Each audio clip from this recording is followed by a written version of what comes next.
Il y a longtemps, dans un royaume entouré de forêts profondes et de montagnes majestueuses, vivait un jeune chasseur nommé Bakari. Reconnu pour son courage et sa précision, il était respecté dans tout le village. Mais malgré sa bravoure et sa générosité, il refusait toujours de se marier. Un jour, alors qu'il s'enfonçait plus loin que jamais dans la forêt, il découvrit un lac caché au cœur des bois. L'eau était si claire qu'on pouvait voir jusqu'au fond, et au milieu de ce lac, une femme d'une beauté inégalée nageait avec grâce. Ses cheveux noirs flottaient sur l'eau comme une rivière de nuit, et ses yeux brillaient comme des étoiles. Bakari, fasciné, resta caché derrière un arbre, observant cette créature envoûtante. Mais soudain, une brise fit craquer une branche sous son pied. La femme tourna brusquement la tête, et leurs regards se croisèrent. « Qui es-tu » demanda Bakari, émerveillé. « Je suis Amani, fille du lac sacré », répondit-elle d'une voix douce comme le vent du soir. Bakari sentit son cœur battre plus vite. Jamais il n'avait vu une femme aussi belle. « Veux-tu devenir ma femme » osa-t-il demander. Amani sourit tristement. « Si tu m'épouses, tu devras me promettre 3 choses. 1. Ne jamais me suivre lorsque je pars seul la nuit. 2. Ne jamais poser de questions sur mes origines.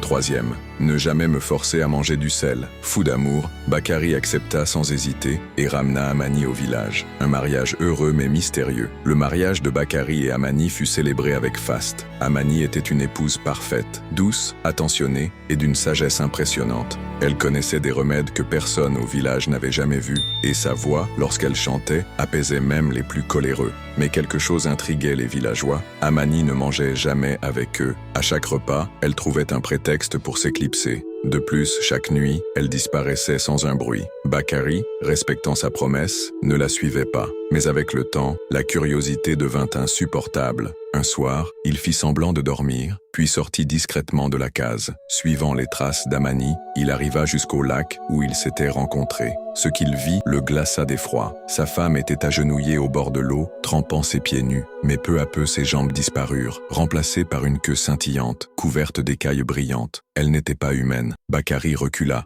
le cœur battant. Il comprenait maintenant pourquoi elle lui avait fait promettre de ne jamais la suivre. La trahison. Le lendemain, tourmenté par ce qu'il avait vu, Bakari se confia à un vieil ami. Celui-ci lui donna un conseil terrible. Si elle n'est pas humaine, alors elle est un danger pour nous. Tu dois lui donner du sel pour voir sa véritable nature. Tiraillé entre l'amour et la peur, Bakari décida de mettre Amani à l'épreuve. Lors du repas du soir, il insista pour qu'elle goûte une soupe qu'il avait préparée en y ajoutant une grande quantité de sel. Dès la première gorgée, Amani sentit son corps se contracter, ses yeux s'agrandir d'horreur. « Tu m'as trahi, Bakari » murmura-t-elle, des larmes coulant sur son visage. Son corps commença à changer sous les yeux de son mari. Ses jambes se transformèrent en une immense queue, ses bras s'allongèrent et son visage prit des traits aquatiques. Un cri déchirant s'éleva dans la nuit. Amani se leva brusquement et courut vers le lac. Bakari, réalisant son erreur, tenta de la retenir, mais il était trop tard. Elle plongea dans l'eau et disparut. Une malédiction éternelle.